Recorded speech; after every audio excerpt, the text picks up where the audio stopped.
클릭해 주셔서 감사합니다. 오늘 하루도 행복하시고 복된 일들만 가득하시기를 기원드립니다. 구독과 좋아요, 알림 설정을 꾹 눌러주세요. 장미아담 이야기 시작하겠습니다.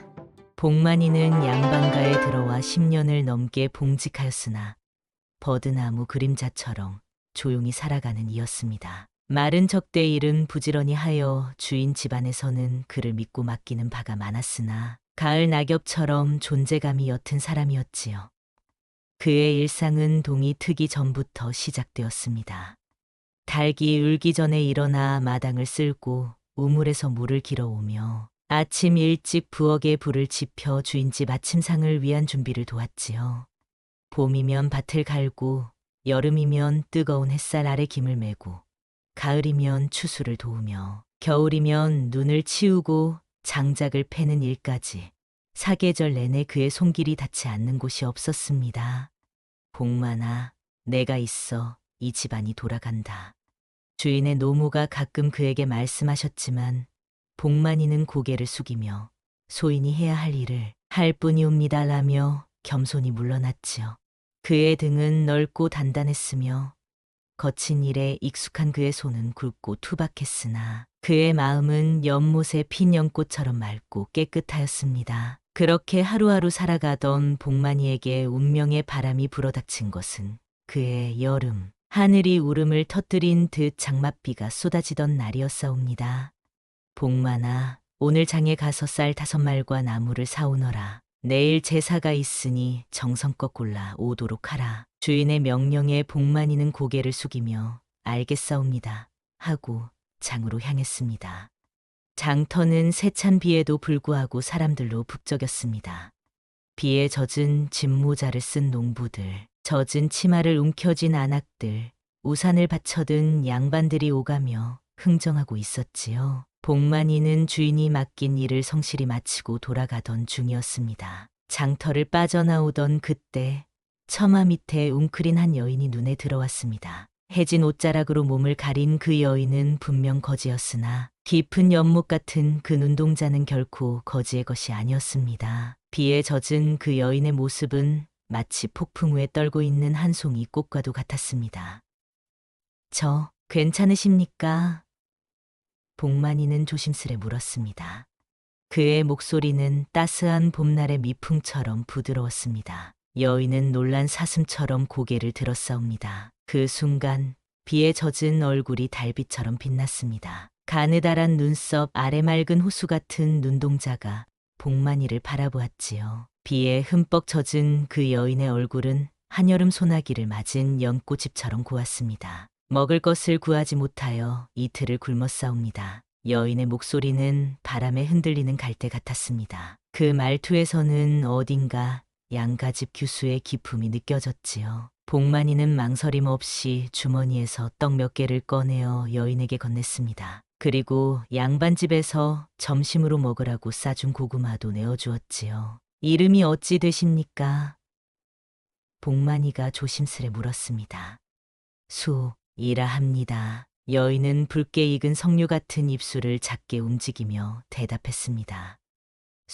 구슬 같은 이름이로구나. 복만이는 마음속으로 되뇌었습니다. 집은 어디시옵니까? 수옥은 고개를 숙이고 대답했습니다. 집도 가족도 없이 떠돌며 끼니를 구하는 신세라 하였지요. 고을마다 돌아다니며 하루하루 살고 있사옵니다. 복만이의 가슴이 저릿했습니다. 이토록 맑은 눈을 가진 이가 어찌 이런 신세가 되었을까 하는 의문이 그의 마음을 채웠습니다. 이 장터 뒤편에 빈 창고가 있사옵니다. 임시로 그곳에서 비를 피하시지요. 복만이는 낮은 목소리로 말했습니다. 비록 그의 처지도 머슴에 불과했지만 적어도 비를 피할 지분과 끼니는 보장받는 신세였기에 그보다 어려운 일을 돕고 싶은 마음이 불꽃처럼 밀었습니다. 수옥은 망설이다가 고개를 끄덕였습니다. 복만이가 앞서가고 수옥이 뒤를 따랐사옵니다. 장터 뒤편 오래된 창고로 들어서니 비록 먼지가 쌓이고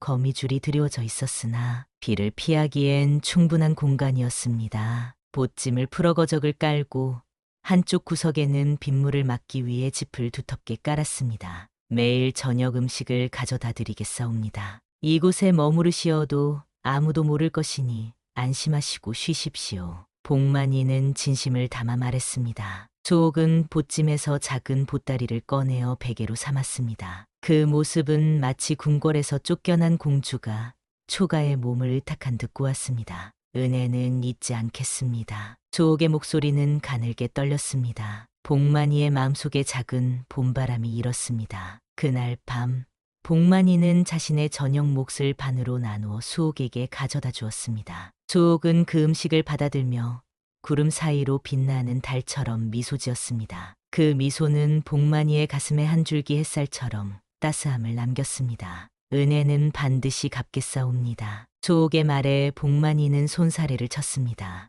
은혜라 하시면 황공하옵니다. 그저 인정으로 드리는 것이니 편히 드십시오. 복만이는 허리를 굽혀 예를 표하고는 창고를 나왔습니다. 밖에는 여전히 비가 추적추적 내리고 있었습니다. 하늘에서 떨어지는 빗방울들이 마치 그의 가슴에 떨어지는 감정의 물방울 같았습니다. 머슴인 그가 거지 여인을 돕는다는 것이 세상의 눈에는 어떻게 비칠지 모를 일이었지만 그의 마음은 이미 흔들리고 있었습니다. 그날 이후 복만이의 발걸음은 날마다 그 창고로 향했사옵니다. 아침에는 주인 몰래 꺼내온 찬밥과 반찬을, 저녁에는 자신의 몫을 나누어 수옥에게 가져다 주었지요. 그럴 때마다 수옥의 눈에는 감사의 빛이 가득했고 그 빛은 복만이의 가슴 깊은 곳까지 따스함을 전했습니다. 비록 거지이고 머슴이라는 그들의 신분은 마을에서 가장 낮은 자리였으나 그들의 만남은 무명꽃처럼 은밀히 피어나기 시작했습니다. 복만이는 알지 못했습니다. 그 여인과의 만남이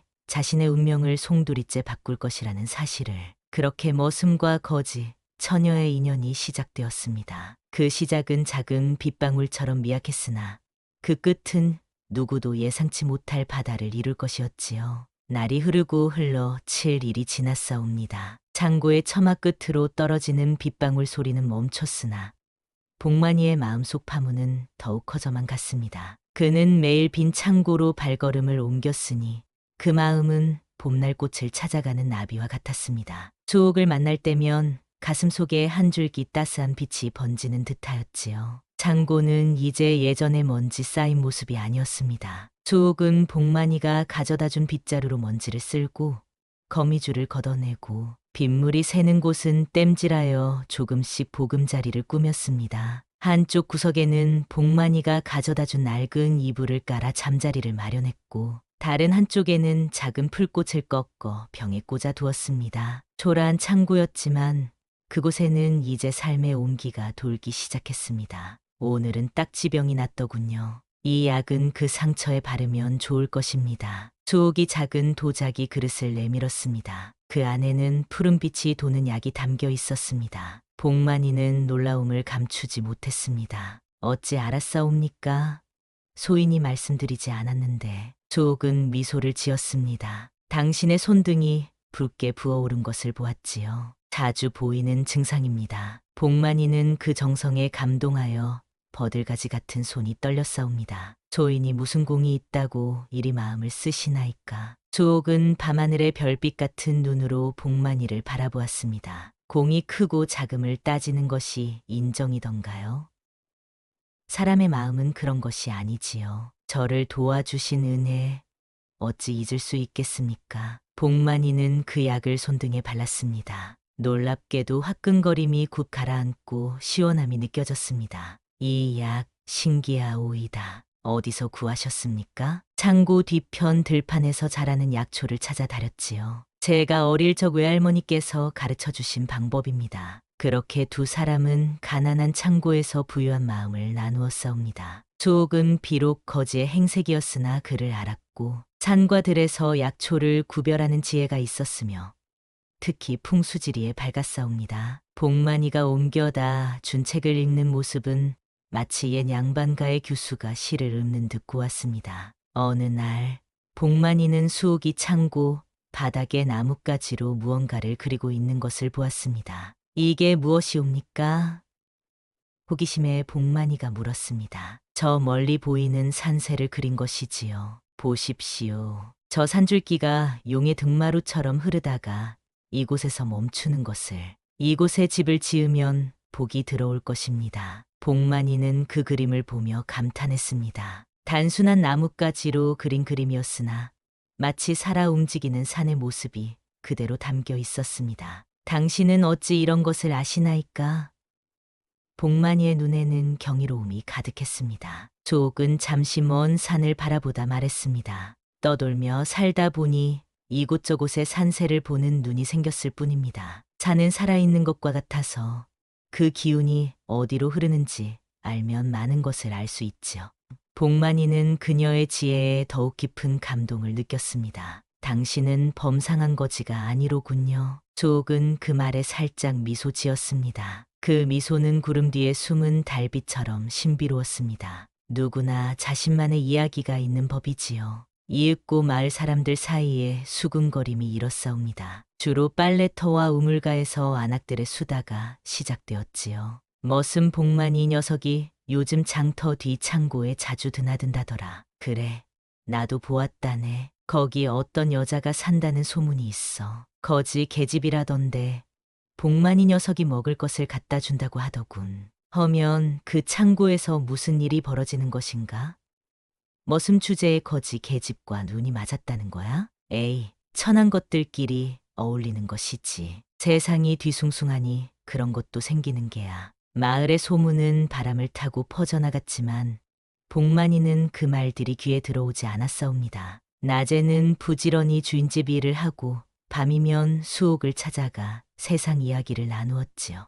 창고의 낡은 등불 아래 두 사람의 그림자는 하나로 겹쳐지며 밤의 정적을 지켰습니다. 수옥은 복만이에게 산과 물, 나무와 흙의 기운에 대해 이야기해 주었고 복만이는 마을 소식과 양반 집안의 이야기를 들려주었습니다. 두 사람의 마음은 흙 속에 묻힌 씨앗처럼 조용히 싹을 틔우고 있었습니다. 어느 비 내리는 밤 촛불 아래 수옥의 얼굴은 더욱 신비로워 보였습니다. 그녀의 검은 머리카락은 밤하늘을 수놓은 까마귀 깃털 같았고 비에 젖은 대나무 잎처럼 촉촉한 그녀의 눈동자는 복만이의 마음 깊은 곳을 꿰뚫어 보는 듯했습니다. 당신의 꿈은 무엇입니까?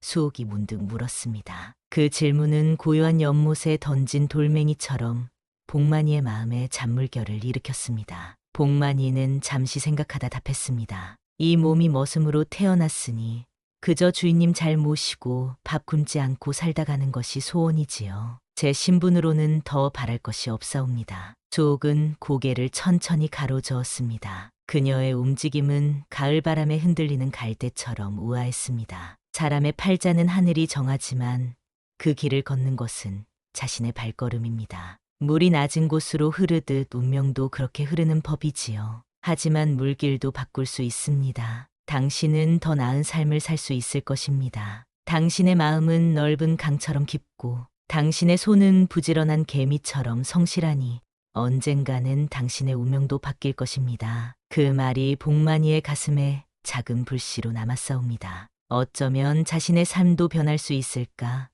그 가능성은 가느다란 실처럼 복만이의 마음을 감싸기 시작했습니다. 창고의 작은 창문으로 달빛이 스며들었고 그 달빛은 두 사람의 얼굴을 부드럽게 비추었습니다. 이제 복만이의 마음에 변화의 씨앗이 심어졌습니다. 자신도 더 나은 삶을 살 수 있을지도 모른다는 희망의 불씨가 타오르기 시작한 것이지요. 그런데 그 불씨를 키울 수 있는 기회가 곧 찾아오게 됩니다. 이윽고 양반가에 큰 일이 벌어졌사옵니다. 한여름 더위가 절정에 달했을 때 주인집 조상묘를 다른 곳으로 이장해야 한다는 소식이 전해진 것이옵니다. 그것도 주인집 증조부의 묘였으니 집안에서는 큰 행사가 아닐 수 없었습니다. 묘터가 좋지 않아 집안에 불길한 일이 계속된다 하여 더 좋은 자리를 찾아야 한다 하였지요.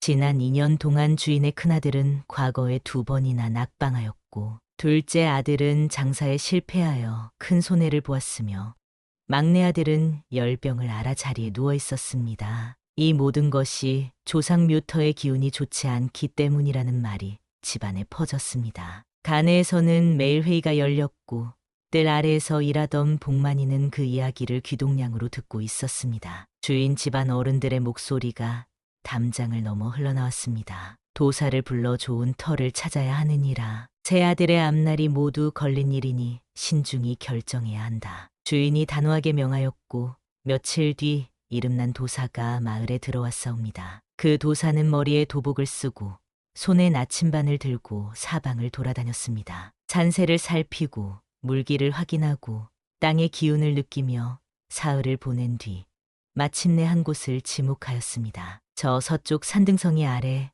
소나무 세 그루가 서 있는 곳이 명당이로다. 그곳은 땅의 양기가 모이고 물길이 감싸 도는 터라 집안의 복을 가져올 것이로다. 주인은 그 말을 듣고 기뻐하여 곧바로 이장 준비를 시작했습니다. 장려를 꾸미고 재물을 준비하고 일꾼들을 모았지요. 복만이도 그 일을 도왔습니다. 도사가 지목한 곳에 묘를 쓰기 위해 땅을 파고 나무를 베어내고 길을 닦았습니다. 그의 손에는 굳은 살이 더 두꺼워졌지만 주인을 위해 최선을 다했습니다. 마침내 이장이 끝나고 한 달이 지났을 때 뜻밖의 일이 벌어졌습니다. 기대와 달리 주인 집 막내 아들의 병세가 더욱 악화되어 병석에 눕게 된 것입니다. 도사의 안목이 그르쳤다 하여 마을에 큰 소동이 일었지요. 주인은 분노하여 그 도사를 불러들였습니다. 내 말을 믿고 묘를 옮겼는데 오히려 병이 더 심해졌다.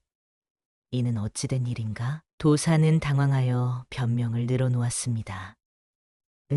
아마도 이장하는 날 방위가 좋지 않았거나 혹은 묘를 옮기는 시간이 좋지 않았을 수도 있사옵니다. 아니면 묘 주변의 나무가. 주인은 더 이상 듣지 않고 도사를 쫓아냈습니다. 집안은 어수선해졌고 모두가 해결책을 찾지 못해 안타까워하였습니다. 그날 밤 복만이는 수옥에게 이 이야기를 전했습니다. 창고의 작은 등불 아래 수옥은 복만이의 이야기를 주의 깊게 들었습니다. 막내 도련님이 더 위독해지셨다니 참으로 안타깝습니다. 그런데 그 도사가 지목한 곳이 어디라 하셨습니까? 복만이는 서쪽 산등성이 아래 소나무 세 그루가 있는 곳이라고 설명했습니다. 수옥의 눈에 깊은 생각의 그림자가 드리웠습니다. 조인이 감히 말씀드리기 황송하오나 그 도사가 고른 터는 물의 기운이 지나치게 강한 곳이라 양기를 상하게 한다 하더이다. 특히 어린아이나 병약한 이에게는 더욱 좋지 않은 자리지요. 복만이는 놀라움을 금치 못했습니다. 그대가 어찌 그것을 아시오? 조옥은 고개를 끄덕였습니다. 그곳은 겉으로 보기에는 좋아 보이나 지하에 지나치게 많은 물이 흐르고 있사옵니다. 산등성이 모양새가 마치 물을 담는 그릇 같아 음기가 쌓이기 쉬운 곳이지요. 그렇사옵니다. 좋은 묘터는 물과 산의 기운이 조화를 이루어야 하는 법입니다. 제가 알고 있는 곳이 있사옵니다만 조옥은 복만이에게 자세히 설명해 주었습니다. 동쪽으로 약 1리 떨어진 곳, 작은 언덕 위에 감나무 한 그루가 서 있는 자리가 좋다고 하였습니다. 그곳은 아침 해를 먼저 받아 양기가 충만하고 물길은 멀리서 돌아 부드럽게 감싸 흐르며 뒤로는 산이 병풍처럼 둘러져 있어 좋은 기운을 모아준다 하였지요. 복만이는 한동안 고민하다가 용기를 내어 주인에게 말씀드렸습니다. 조인이 감히 아래옵기 황송하오나 좋은 묘터를 알고 있사옵니다. 주인은 눈썹을 치켜 세웠습니다. 그의 얼굴에는 불신과 놀라움이 교차했습니다. 내가 무엇을 안다고 그런 말을 하느냐? 감히 머슴 주제의 묘터를 안다니 건방지구나. 조인이 비록 천한 몸이나 산세를 볼 줄 아는 일을 알고 있사옵니다. 막내 도련님의 병환이 위중하시니 한번 시험해 보심이 어떠하겠습니까? 주인은 처음에는 크게 노했으나 노무의 만류로 조금 마음을 누그러뜨렸습니다. 머슴의 말이라도 들어보시오. 지금 우리 막내가 위독한데 좋다는 말이라면 귀신의 말이라도 들어봐야 하지 않겠소? 주인은 반신반의하였으나 이미 이름난 도사도 실패하였기에 한번 시험해 보기로 하였습니다. 다음 날 아침 복만이는 수욱이 알려준 곳으로 주인을 모셨습니다. 동쪽에 작은 언덕, 감나무 한 그루가 서 있는 그곳으로 갔지요. 이곳은 산등성이가 마치 용이 누운 형상이요. 물길은 옥대처럼 감싸 돌아가니 조상님의 영혼이 편안히 쉬실 곳이옵니다. 또한 아침 해를 가장 먼저 받아 양기가 충만하여 병환해도 좋을 것이옵니다. 주인과 함께 온 노인들은 그 터를 살펴보더니 모두 고개를 끄덕였습니다. 특히 가문의 가장 원로인 70이 넘은 할아버지가 말했습니다. 과연 명당이로다. 내 오래 살면서 이런 좋은 터는 처음 보는구나. 어찌 도사도 보지 못한 것을 내가 알았느냐? 복만이는 고개를 숙였습니다. 소인이 아는 것이 아니라 깊은 산속을 떠돌며 지리를 익힌 이의 가르침이옵니다. 주인은 더 이상 묻지 않고 곧바로 이장을 명했습니다. 이틀 뒤 조상의 묘를 다시 옮기는 의식이 치러졌습니다. 이번에는 복만이가 앞장서서 일꾼들을 지휘했고 그의 지시에 따라 묘를 정성껏 옮겼습니다. 이렇게 하여 새 묘터의 조상을 모시니 이상하게도 병석에 누워있던 막내도 사흘 만에 열이 내리기 시작했고 일주일이 지나자 식사도 할 수 있게 되었습니다. 보름이 지났을 때는 마당을 거닐 수 있을 정도로 회복되었지요. 그뿐만 아니라 집안의 경사가 겹치기 시작했습니다. 큰아들이 작은 벼슬을 얻었고 둘째 아들의 장사도 호황을 맞았습니다. 복만이의 이름이 마을에 퍼져나갔고 사람들은 수군거렸습니다. 머슴 복만이가 묘터를 본다더냐? 세상이 뒤집어졌구나. 아니야, 그 눈썰미가 비상하다고 주인님도 칭찬하셨대. 이장한 뒤로 막내 도련님 병도 나았다지? 그랬구나. 어쩌면 그 복만이가 보통 사람은 아닌 모양이야. 근데 들었어? 그 복만이가 장터 뒤 창고에서 사는 여자에게서 배웠다는 소문이 있어. 거지 여자가 풍수를 안다고? 이상한 일도 다 있구나. 복만이는 이 모든 공을 수옥에게 돌렸습니다. 그날 밤 그는 창고로 달려가 좋은 소식을 전했습니다. 막내 도련님의 병환이 나아지고 있사옵니다. 당신이 말한 대로 그곳이 명당이었습니다. 수옥은 붉게 익은 석류 같은 입술을 살짝 열어 말했습니다. 이 모두가 당신의 지혜 덕분이옵니다. 당신이 아니었다면 제 지혜는 바람에 날리는 낙엽에 불과했을 것입니다. 복만이는 처음으로 수옥의 손을 잡았습니다. 그녀의 손은 연꽃잎처럼 부드럽고 아침 이슬처럼 차가웠습니다. 소인, 아니, 제가 당신을 처음 만났을 때부터 느꼈습니다. 당신은 특별한 분이라고. 수옥의 눈에 이슬이 맺혔습니다. 그 이슬은 별빛을 담은 듯 반짝였습니다. 저도 당신이 평범한 머슴이 아님을 알았습니다. 당신의 눈빛에서 깊은 산의 기운을 보았습니다. 두 사람의 시선이 만났고 창고의 작은 등불 아래에서 그들의 그림자는 하나로 어우러졌습니다. 바깥에서는 밤바람이 창고 지붕을 스치는 소리가 들렸습니다. 그 소리는 마치 두 사람의 운명을 축복하는 듯 했지요. 두 사람의 인연은 점점 깊어졌습니다. 하지만 세상의 시선은 냉혹하였으니 머슴과 거지 여인의 사랑은 쉽게 받아들여질 수 없었습니다. 마침내 복만이가 수옥과 가까이 지낸다는 소문이 양반가 안까지 퍼져 주인의 귀에 들어갔사옵니다. 해가 기울어 저녁 무렵 주인은 복만이를 사랑채로 불러들였습니다. 사랑채에는 주인 외에도 집안의 어른 몇 분이 자리하고 있었습니다. 모두 엄숙한 표정으로 복만이를 바라보았지요. 복만아, 내가 거지 계집과 사귄다는 소문이 있더구나. 그게 사실이냐? 복만이는 무릎을 꿇고 앉아 땅을 바라보며 대답했습니다. 그의 목소리는 떨리지 않았으나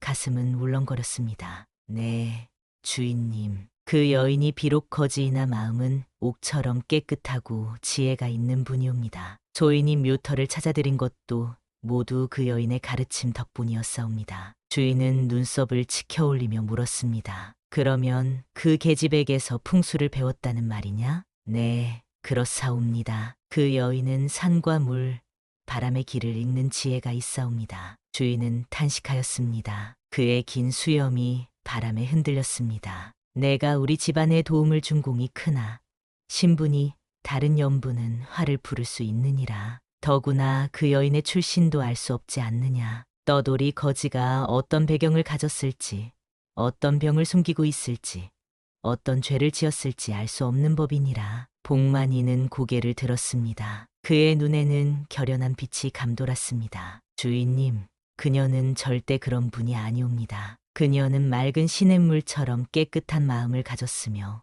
가을 하늘처럼 지혜롭고 봄꽃처럼 고운 분이옵니다. 주인은 복만이의 눈빛에서 평소와는 다른 무언가를 느꼈습니다. 단순한 머슴의 눈빛이 아니었지요. 그것은 자신의 마음을 굳게 정한 사내의 눈빛이었습니다. 이때 주인의 사위 박두영이 나섰습니다. 그는 30을 간 넘긴 나이로 주인의 맏딸과 혼이 난 지 2년이 되었습니다. 단단한 성벽 같은 가슴을 내밀며 그는 말했습니다. 장인어른, 머슴이 분수에 맞지 않게 행동하면 집안의 위신이 땅에 떨어질 것이옵니다. 양반가의 머슴이 거지 계집과 어울린다는 소문이 돌면 대개 체면이 어찌 되겠습니까?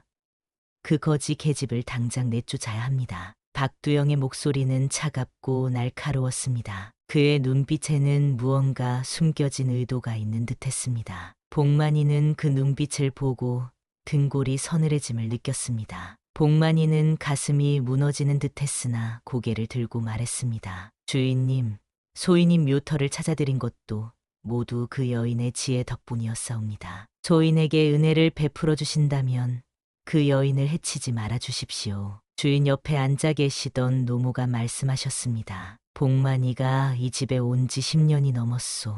항상 성실하게 일해왔고 이번에 묘터를 찾아 집안의 복을 가져온 공도 있으니 너무 가혹하게 대하지 맙시다. 주인은 잠시 생각에 잠겼다가 말했습니다. 그렇다면 그 여인에게 한 달의 시간을 주겠다. 그 안에 마을을 떠나게 하라. 그 계집이 정말 내가 말한 대로 지혜롭다면 이것이 너와 그녀 모두를 위한 길임을 알 것이다. 복만이는 그날 밤 창고로 달려가 이 소식을 전했습니다. 조옥은 그의 말을 듣고도 고요한 연못처럼 평온했습니다. 달빛이 창고의 작은 틈으로 스며들어 그녀의 얼굴을 비추었습니다. 그 얼굴에는 슬픔보다는 깊은 생각의 그림자가 드리워져 있었습니다. 언젠가는 이런 날이 올 줄 알았습니다. 제가 떠나면 됩니다. 아니옵니다. 제가 주인집을 떠나겠습니다. 당신과 함께라면 어디든 갈 수 있사옵니다. 저는 당신 없이는 살 수 없사옵니다. 조옥은 호수처럼 깊은 눈동자에 이슬이 맺히며 고개를 저었습니다. 그대는 10년을 넘게 봉직한 이곳을 어찌 쉽게 떠날 수 있겠습니까? 게다가 그동안 쌓은 신뢰와 명성을 모두 버리고 떠난다면 세상 사람들이 어떻게 보겠습니까? 제가 물러나는 것이 옳습니다. 복만이는 수옥의 손을 꼭 잡았습니다. 그 손은 보름달 아래 빛나는 연꽃잎처럼 투명하고 부드러웠습니다. 당신을 만나기 전에 제 삶은 그저 흘러가는 시냇물과 같았습니다. 하루하루 살아가되 아무런 목표도 꿈도 없었지요. 그러나 당신을 만난 후 제 삶의 의미가 생겼습니다. 당신과 함께라면 어떤 어려움도 이겨낼 수 있사옵니다. 조옥은 그의 진심 어린 고백에 마음이 흔들렸습니다. 그녀의 눈에서 눈물이 흘러내렸고 그 눈물은 달빛 아래 반짝이는 이슬처럼 빛났습니다. 저도 당신을 생각하면 가슴이 떨립니다. 하지만 지금은 조금 더 생각할 시간이 필요합니다. 한 달의 시간이 있으니 그동안 좋은 방법을 찾아봅시다. 한편 박두영은 복만이를 음해할 계략을 꾸미고 있었습니다. 그는 복만이가 주인 집의 신임을 얻는 것이 마음에 들지 않았습니다. 특히 복만이가 찾아준 묘터 덕분에 집안 형편이 나아지자 그의 질투심은 더욱 깊어졌지요. 저 머슴이 감히 양반가의 위신을 떨어뜨리다니 반드시 그 대가를 치르게 하리라. 더구나 그에게 풍수를 가르친 거지 계집은 더더욱 용서할 수 없다. 박두영은 마을 사람들에게 거짓 소문을 퍼뜨렸습니다. 시장과 빨래터, 우물가를 다니며 이야기했지요. 복만이가 주인집 물건을 훔쳐 그 거지 계집에게 주었다더라. 묘터를 잘못 봐서 집안에 재앙이 올 것이라더라. 그 거지 여자가 실은 주술을 부려 복만이를 홀렸다고 하더군.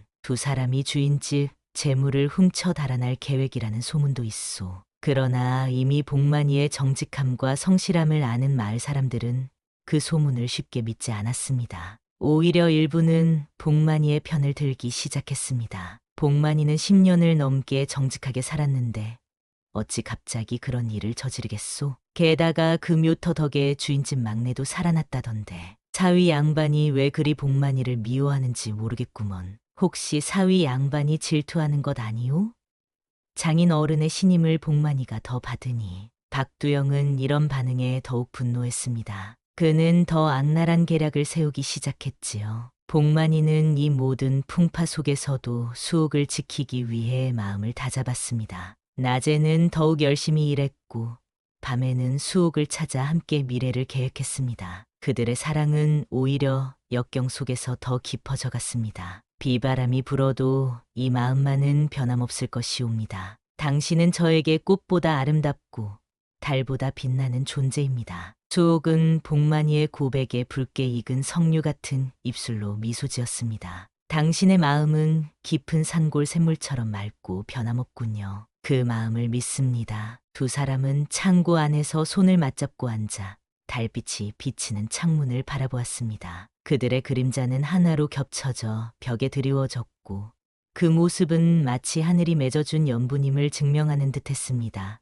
복만이는 큰 결심을 하고 주인 앞에 무릎을 꿇었습니다. 주인님, 10년을 넘게 이 집안에 충성을 다했사옵니다. 이제 수옥을 정식으로 아내로 맞이하고 싶사옵니다. 주인은 크게 노했으나 노무의 만류로 조건을 제시했습니다. 한 달 안에 그 여인의 출신을 밝히고 장가들 돈을 마련하면 허락하겠다. 복만이는 기쁜 소식을 수옥에게 전했고 수옥은 이제 자신의 과거를 밝힐 때가 되었다고 결심합니다. 그러나 그때 박두영이 창고에 들이닥쳐 주인의 은수저를 훔쳤다고 복만이와 수옥을 모함합니다. 창고를 뒤지던 중 박두영의 옷소매에서 은수저가 떨어져 그의 음모가 드러납니다. 사람들은 이제 복만이의 정직함을 더욱 믿게 되었습니다. 하지만 수옥은 여전히 자신의 비밀을 간직한 채 있었지요. 박두영이 물러간 후 수옥은 한숨을 내쉬고 오래된 옥패를 꺼냈습니다. 저는 거지가 아닙니다. 제 본명은 윤수옥이라 하옵고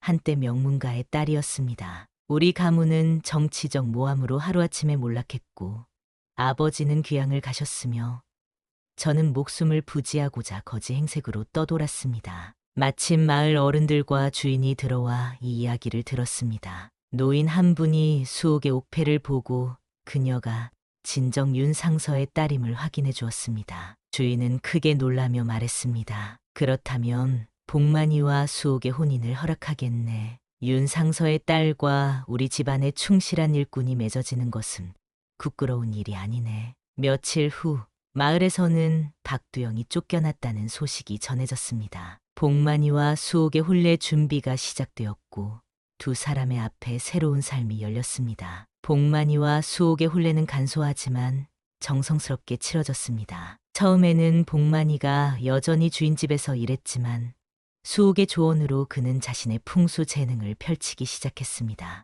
당신의 재능을 숨기지 마세요. 머슴이었지만 이제는 자신의 길을 걸어야 합니다. 복만이는 마을 사람들의 묘터와 집터를 봐주기 시작했고 그의 명성은 날로 높아졌습니다. 먼 고을에서도 사람들이 찾아왔고 감사의 선물로 살림이 넉넉해졌습니다. 주인은 복만이의 성공을 보고 그를 불렀습니다. 이제 머슴 일을 그만두고 독립하거라. 마을 어귀의 땅을 주마. 복만이는 땅을 받아 집을 짓고 수옥과 함께 새 자녀를 낳아 기르며 번창했습니다. 세월이 흘러 놀랍게도 주인집이 몰락하자 복만이는 은혜를 잊지 않고 옛 주인 가족을 자신의 집에 모셨습니다. 마을 사람들은 감탄했습니다. 머슴이 주인이 되고 주인이 머슴의 집에 사는 세상이 되었구나. 세월이 흘러 복만이와 수옥의 머리에 서리가 내렸습니다. 그들의 가문은 마을에서 가장 부유해졌지만 복만이는 여전히 자신을 머슴 복만이라 불렀고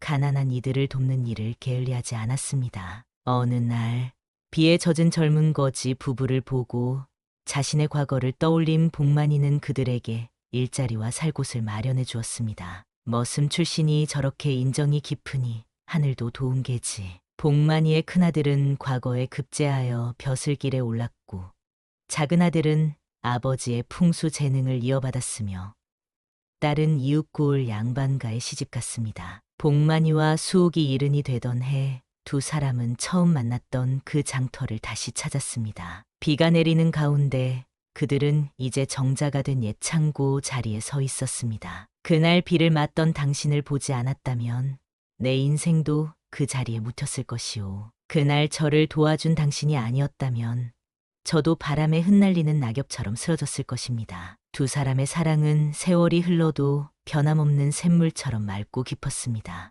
마을 사람들은 복만이와 수옥의 이야기를 오래도록 전해 내려갔습니다. 옛날 옛적 깊은 밤, 한양외곽 명문가의 깊숙한 내실에서 23살 꽃 같은 안주인이 땀에 젖은 채 괴로이 몸을 비틀고 병석에 누워 있었습니다. 고운 얼굴 창백하게 변하고 숨을 헐떡이는 마님의 모습을 담장 너머 바라보던 하인 하나가 가슴을 부여잡았어요. 그는 이 집에 침묵하는 노비 이삼봉이었으나 주인도 하인들도 그를 제 이름으로 부르지 않고 그저 바보 삼봉이라 불렀습니다. 어린 시절 부모님의 참혹한 죽음을 목도한 뒤로 단 한마디도 내뱉지 않아 모두가 그를 벙어리의 바보라 여겼으나 그 눈빛만은 달랐어요. 마님을 바라보는 깊고 영민한 그 눈빛은 어느 누구도 알아채지 못하는 지혜를 담고 있었어요. 삼봉은 약초와 의술에 타고난 재주가 있었는데 밤이면 홀로 산을 오르내리며 약초를 캐고 서적 한 권 없이도 스스로 의술을 익혔습니다. 약초를 다룰 때만은 홀로 중얼거리는 말이 있었으니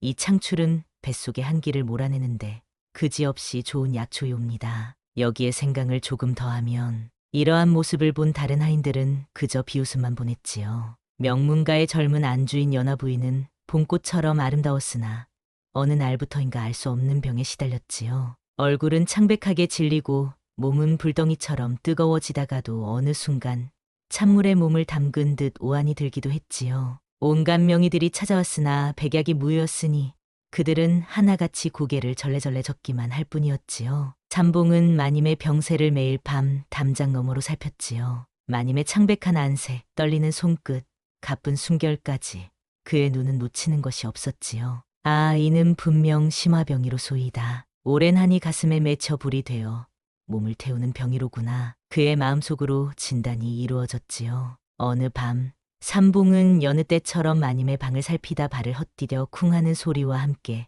담장 아래로 떨어지고 말았지요. 거기 누구냐? 마님의 놀란 목소리에 삼봉은 황급히 일어서려 했으나 다리에 힘이 풀려 그만 다시 주저앉고 말았지요. 그 순간 방문이 벌컥 열리며 연화 부인이 모습을 드러냈지요. 달빛 아래 그녀의 얼굴은 창백했으나 여전히 고왔는데 삼봉은 가슴이 덜컥 내려앉았지요. 바보 삼봉이 아니냐? 그 밤마다 담장 너머로 훔쳐보던 것이 너였구나. 마님의 말에 삼봉은 얼굴이 붉어졌으나 말 한마디 할 수 없었지요. 갑자기 마님이 심하게 기침을 하시더니 그만 그 자리에서 쓰러지고 말았지요. 본능적으로 달려가 마님을 부축한 삼봉, 조심스레 그녀의 맥을 짚어보았지요. 그의 눈빛이 달라졌지요. 삼봉은 품속에서 작은 종이와 먹을 꺼내 급히 무언가를 적었지요. 마님, 혹시 밤마다 가슴 언저리가 뜨겁고 숨이 막히는 듯한 증세가 있으시지요? 마님은 놀라 눈을 크게 떴지요. 내가 어찌 알았느냐?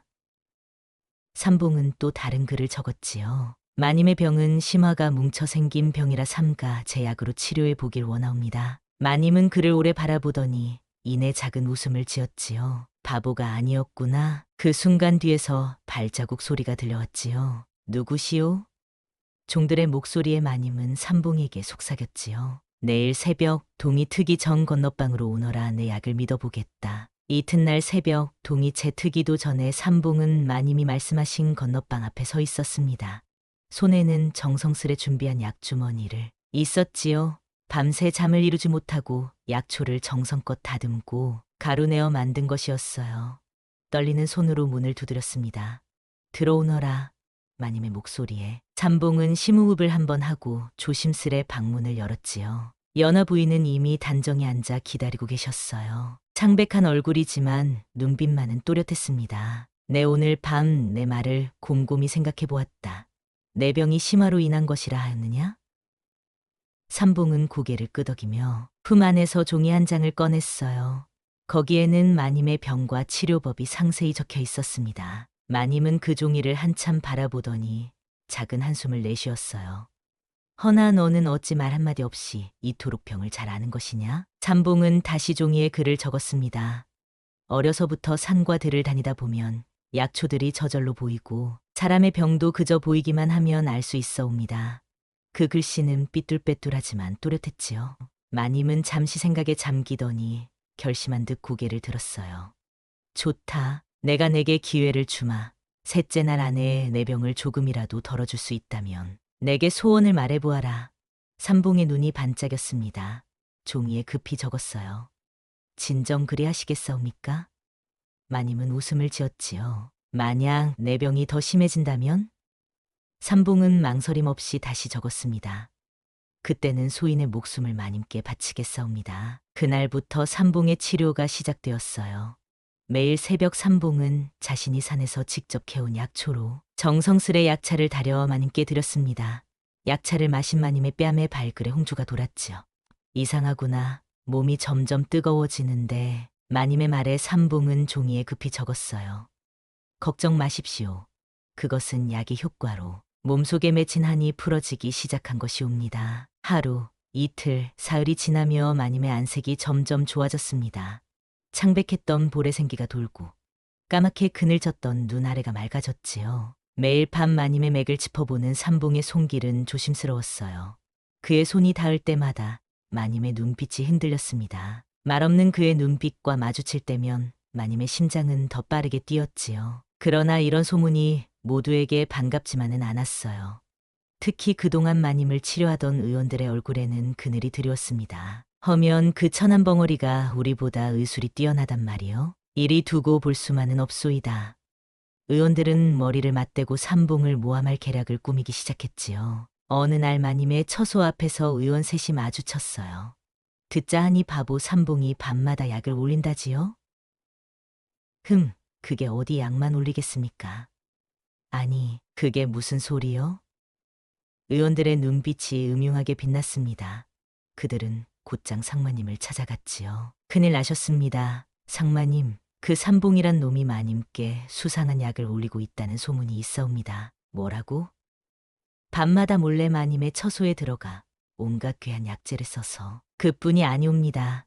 저희가 살펴보니 그자가 쓰는 약이 치명적인 독이 든 것이라 하옵니다. 상마님의 얼굴이 창백해졌어요. 하면 마님께서 얼굴이 좋아지신 것이 바로 그것이옵니다. 독이 차츰 쌓여 피를 타고 돌며 얼굴에 홍조가 도는 것이지요.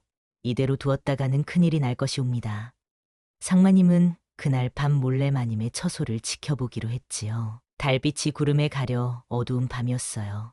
삼봉이 평소와 같이 약봉지를 들고 마님의 방으로 향했습니다. 마님, 저희 왔사옵니다. 문이 열리고 마님이 반갑게 그를 맞이했지요. 상마님은 처마 밑에 숨어 그 모습을 지켜보며 깜짝 놀랐어요. 마님이 삼봉의 손을 잡아 방 안으로 이끄는 것이 아니겠습니까? 과연 약만 드리는 게 아니구나. 상마님은 창우지 틈으로 안을 살폈습니다. 아이고 마님, 오늘은 열이 더 심하시네요. 그 순간 모두가 놀랐어요. 침묵하던 삼봉의 입에서 처음으로 말소리가 새어나온 것이었습니다. 약을 먹으면 몸이 뜨거워지는데 너의 손이 닿으면 시원해지는구나. 마님의 말에 삼봉은 붉어진 얼굴로 대답했지요. 그러니 제가 곁에서 마님의 열을 식혀드려야. 상마님은 그만 그 자리에서 뒷걸음질 쳤어요. 얼굴이 새빨개진 채로 말입니다. 다음 날 아침 상마님은 의원들을 다시 불러들였어요. 어젯밤 직접 보았소이다. 그래서 어찌하시옵니까? 그때였습니다. 큰일 났습니다. 마님께서 피를 토하셨사옵니다. 하인의 다급한 목소리에 모든 이의 시선이 집중되었어요. 상마님은 얼굴이 창백해지며 허둥지둥 마님의 처소로 달려갔습니다. 그곳에는 이미 많은 하인들이 모여 있었지요. 의원들이 재빨리 따라와 입을 열었어요. 보시오, 우리가 말씀드리지 않았습니까? 저자가 올린 약이 독이라고. 당장 저놈을 잡아 가두시죠. 하인들이 달려들어 삼봉을 붙잡았습니다. 그러나 삼봉은 필사적으로 몸부림치며 종이에 글을 적었어요. 아니옵니다. 제 약은 결코 독이 아니옵니다. 마님, 제발 마님을 한 번만 뵙게 해주시오. 그의 눈에는 절박함이 가득했지요. 모두 물러가거라. 마님의 힘없는 목소리가 들려왔어요. 연하 부인은 천천히 걸음을 옮기더니 의원들 앞에 섰습니다. 내 병이 독 때문이라 하시오? 그렇사옵니다. 저희가 살펴보니 하면 이리 보시오. 마님은 소매 속에서 작은 주머니를 꺼내며 말했지요. 이것이 바로 삼봉이가 쓴 약초라. 내가 피를 토한 것은 내가 스스로 지난밤 약을 과하게 늘렸기 때문이요.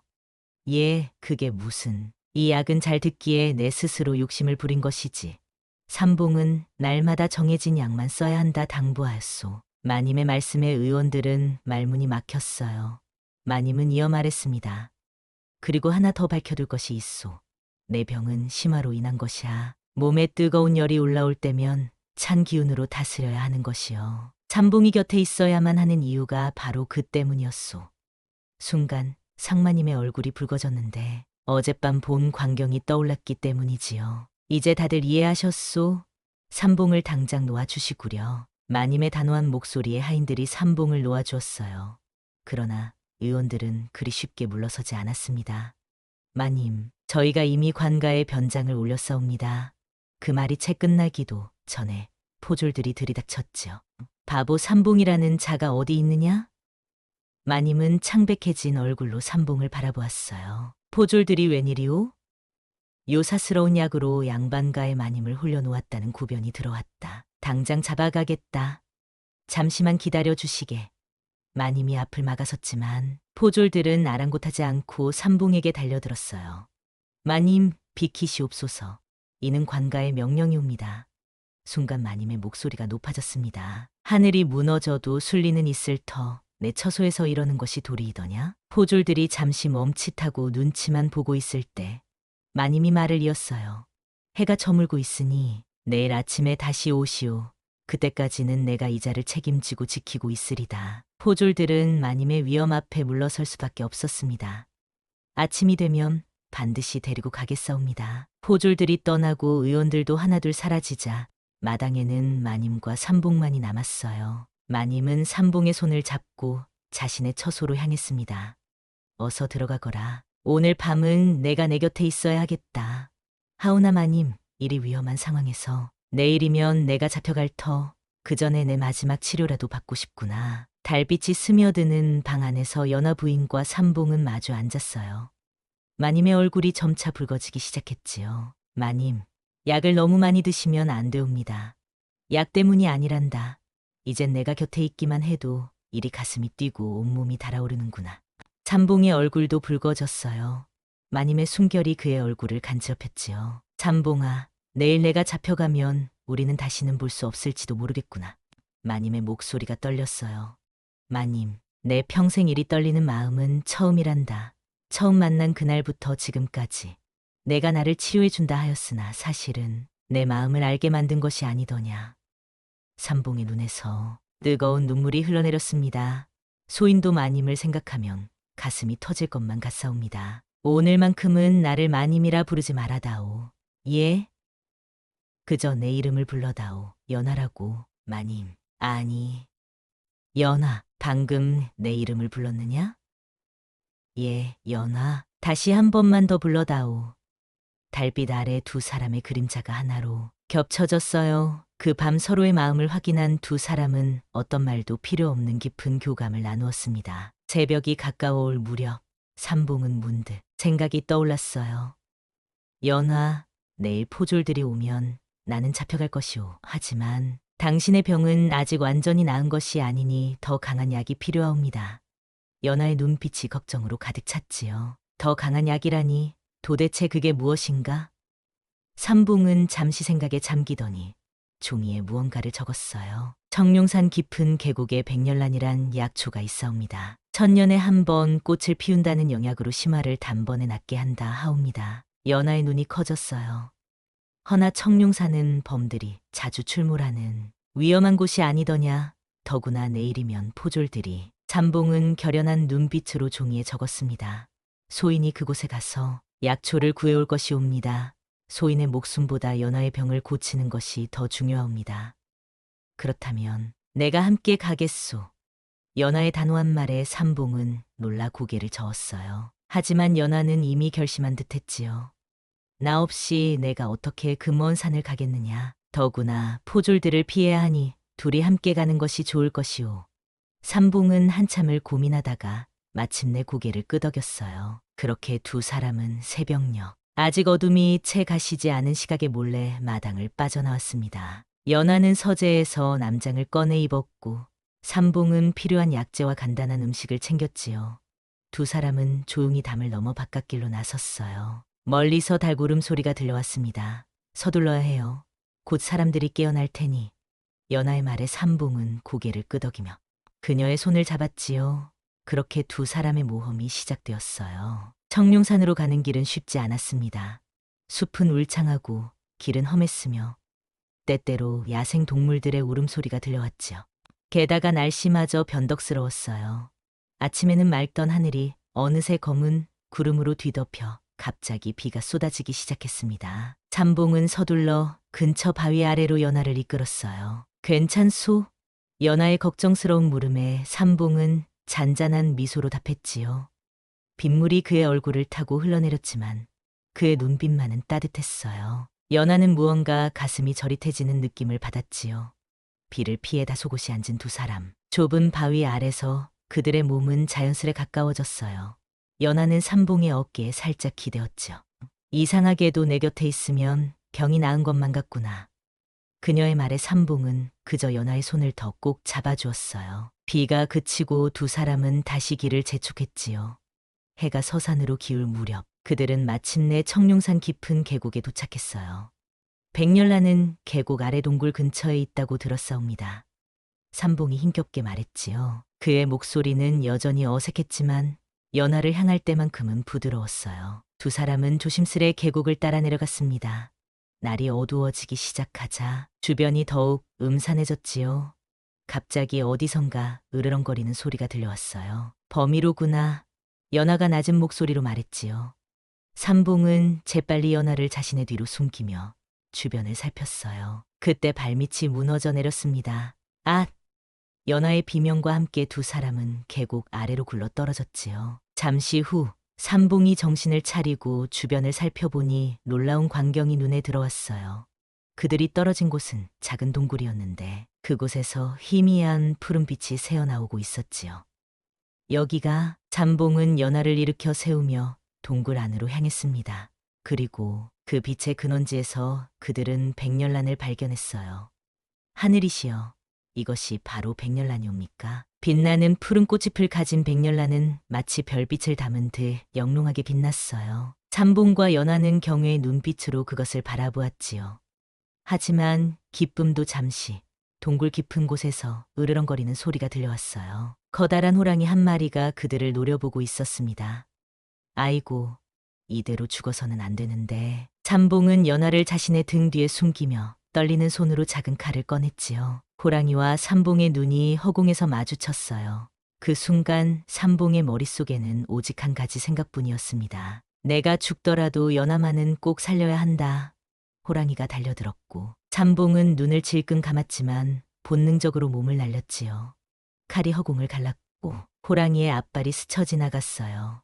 그의 저고리가 찢겨나갔지만 삼봉은 간신히 몸을 피했지요.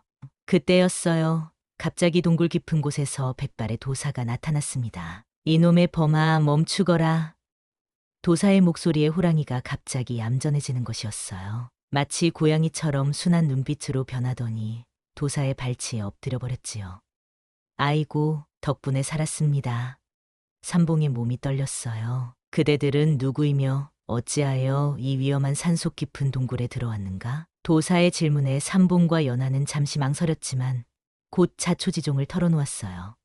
소인은 이삼봉이라 하옵고 이분은 연하 부인이시옵니다. 부인의 심화병을 고치기 위해 백렬란을 찾아 이곳까지 오게 되었사옵니다. 삼봉의 말에 도사는 한참을 두 사람을 바라보더니 미소를 지었지요. 참으로 기특한 마음이로구나. 내가 수십 년간 이 백렬란을 지켜왔다.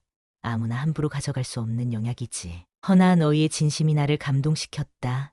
이 약초를 너희에게 주마. 도사의 말에 두 사람은 기쁨의 눈물을 흘리며 큰 절을 올렸어요. 정말 감사하옵니다. 은혜를 잊지 않겠나이다. 다만 한 가지 이 약초를 쓰는 방법이 있느니라. 내 말을 잘 들어라. 도사는 백렬란을 다루는 법을 자세히 일러주었습니다. 이 약초는 단순히 달여 마시는 것으로는 효과를 볼 수 없다. 백렬란의 진정한 효능은 마음과 마음이 통할 때 비로소 발휘되는 것이니라.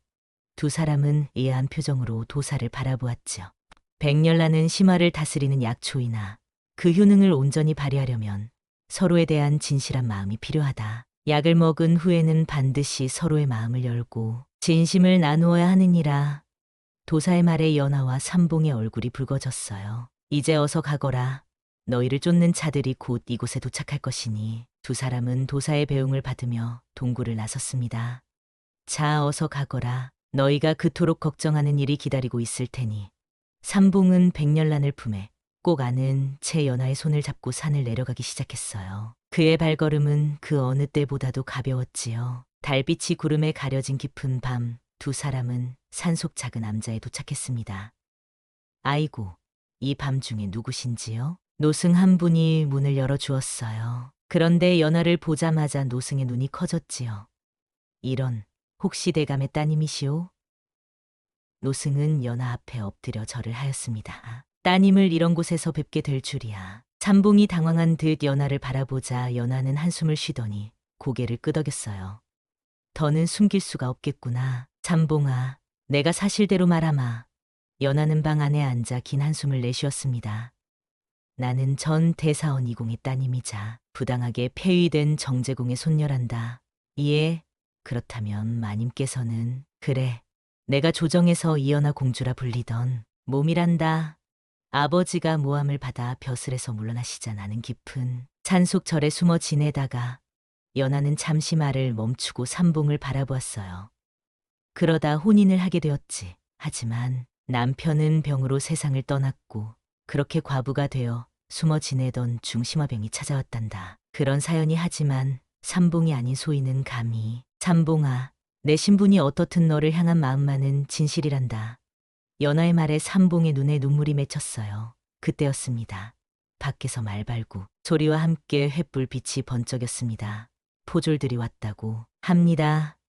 노승이 급히 방으로 들어왔어요. 마님, 큰일이 났사옵니다. 어사또와 관군들이 이제는 더 이상 도망칠 수 없구나. 삼봉아, 이리 오너라. 연하는 품속에서 옥패 하나를 꺼냈어요. 이것은 선왕께서 내려주신 것이란다. 이제는 때가 된 듯하구나. 그때 방문이 벌컥 열렸습니다. 아무도 움직이지 마시오.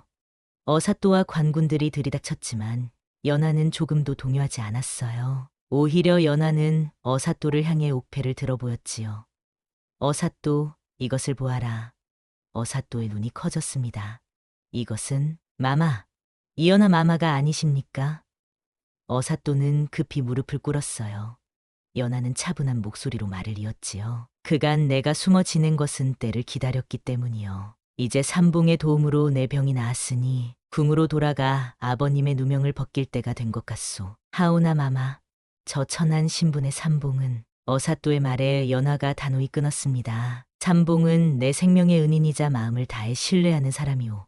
임금님께 이 말을 전하시오. 그리고 아버님을 모함한 자들의 정체를 밝혀낼 증거를 찾았다고.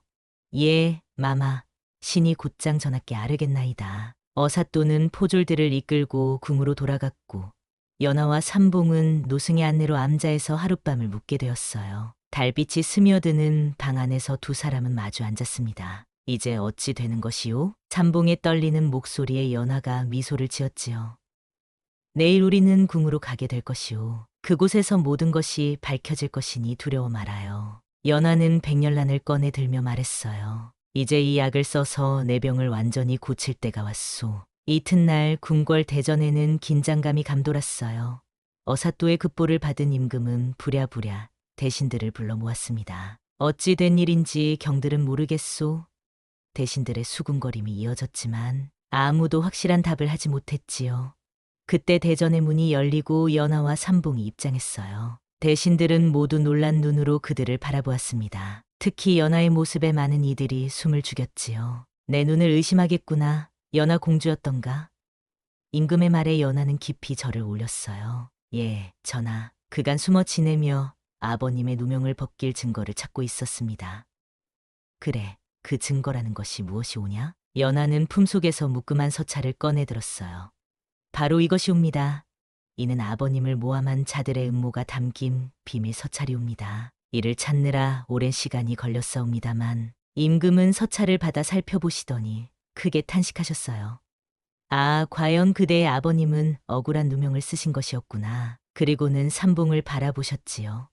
이 자는 내가 말하던 의술이 신묘한 그 자 아니더냐? 예, 전하. 소희는 삼봉이 떨리는 목소리로 대답하려 하자 연하가 앞으로 나섰어요. 전하, 이 사람은 제 목숨의 은인이자 제가 선택한 사람이옵니다. 허나 그의 신분이 전하, 의술은 신분을 가리지 않는 법이옵니다. 이 사람의 의술은 하늘이 내린 것이며 그의 마음씨 또한 하늘이 내린 것이옵니다. 연하의 당당한 목소리에 임금은 고개를 끄덕이셨어요. 그대의 말이 옳도다.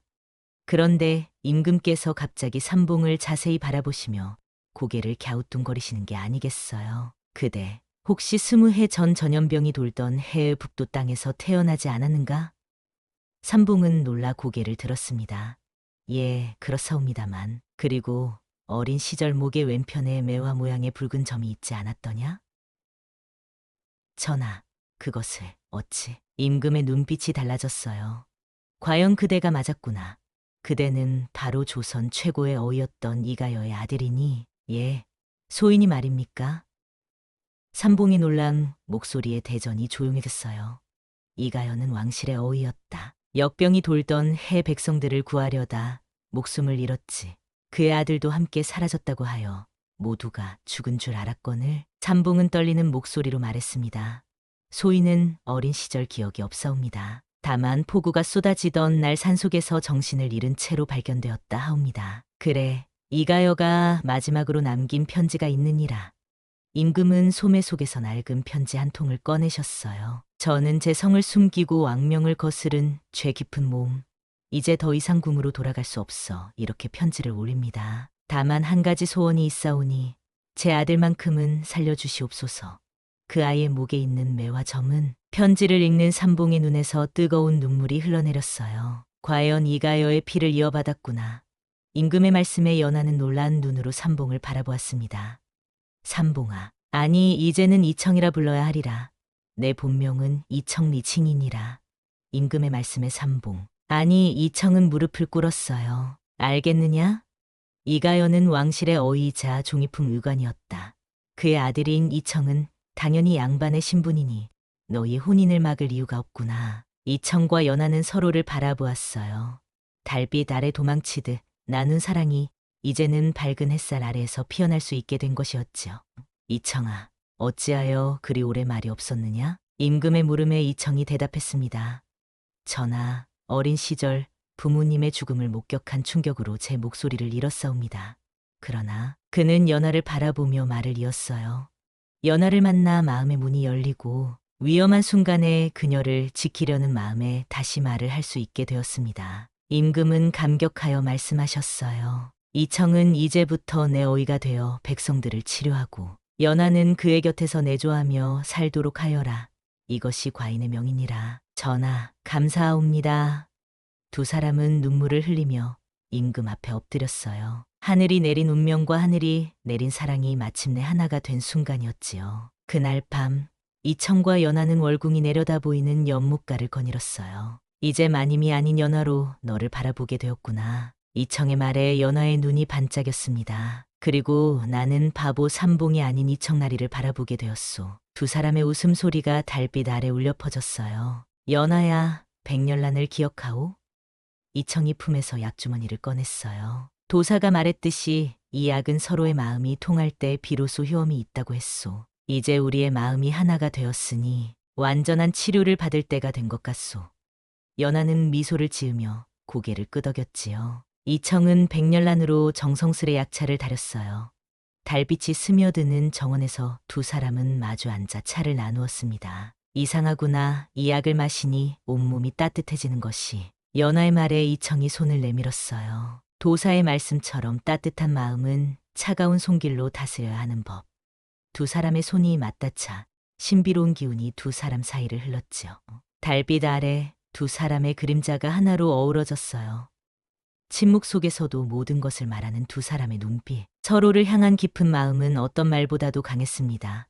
밤이 깊어갈수록 연하의 얼굴에는 건강한 빛이 도는 것 같았어요. 백렬란의 효험이었을까요? 아니면 사랑의 힘이었을까요? 봄비가 내리던 어느 날, 이청은 조정의 어이로서 첫 출근을 했습니다. 그의 손에는 항상 연하가 건넨 약주머니가 있었어요. 이 백렬란의 씨앗을 심어 더 많은 이들을 치료하겠소. 이청의 말에 연하는 미소를 지었죠. 그래요. 당신의 손길이 닿는 곳마다 병이 낫고 행복이 피어나길 바라요. 그렇게 두 사람은 서로의 상처를 치유하며 더 많은 이들의 아픔을 덜어주는 삶을 살았답니다. 침묵 속에서도 서로의 마음을 알아주던 그들의 사랑은 세월이 흘러도 변함없이 깊어만 갔어요. 이처럼 하늘이 정한 인연은 어떤 시련과 장애물도 뛰어넘어 결국에는 하나로 이어지는 법, 그것이 바로 진정한 사랑의 힘이 아니는지요. 마침내 연하의 심화병은 완전히 나았고 이청의 침묵도 영원히 깨어졌어요. 두 사람의 이야기는 조선 전역에 퍼져 많은 이들에게 희망과 용기를 주었답니다. 어떤 시련도 이겨낼 수 있다는 믿음, 신분의 벽을 넘어 피어나는 진실한 사랑, 그리고 누구나 자신만의 숨겨진 재능이 있음을 일깨워주는 아름다운 이야기로 오랫동안 전해졌지요. 그리하여 천하에 침묵하는 노비가 마님의 병을 치료하고 의원으로 출세한다는 이 이야기는 조선의 별처럼 빛나는 전설이 되었답니다. 오늘의 사연 어떻게 들으셨나요? 침묵하는 노비 이삼봉과 심화병을 앓던 연하 부인의 이야기가 참 가슴 뭉클했습니다. 말 없는 삼봉의 눈빛만으로도 서로의 마음을 알아가는 두 사람의 모습이 정말 아름다웠어요. 하지만 가끔 궁금해집니다. 과연 이청과 연하는 어이로서의 삶과 신분의 벽을 넘은 사랑을 끝까지 지켜냈을까요? 백년란의 효능이 계속되었을까요? 아니면 또 다른 시련이 그들을 기다리고 있었을까요? 여러분은 어떻게 생각하시나요? 여러분의 생각을 아래 댓글에 남겨주세요. 구독 버튼과 좋아요, 알림 설정은 저희에게 큰 힘이 됩니다. 여러분 모두의 하루하루가 행복과 기쁨으로 가득하시길 진심으로 바랍니다. 오늘도 장미아담을 찾아주셔서 진심으로 감사드리며 앞으로도 여러분의 마음을 따뜻하게 해줄 예디야기로 찾아뵙겠습니다. 모두 안녕히 계세요.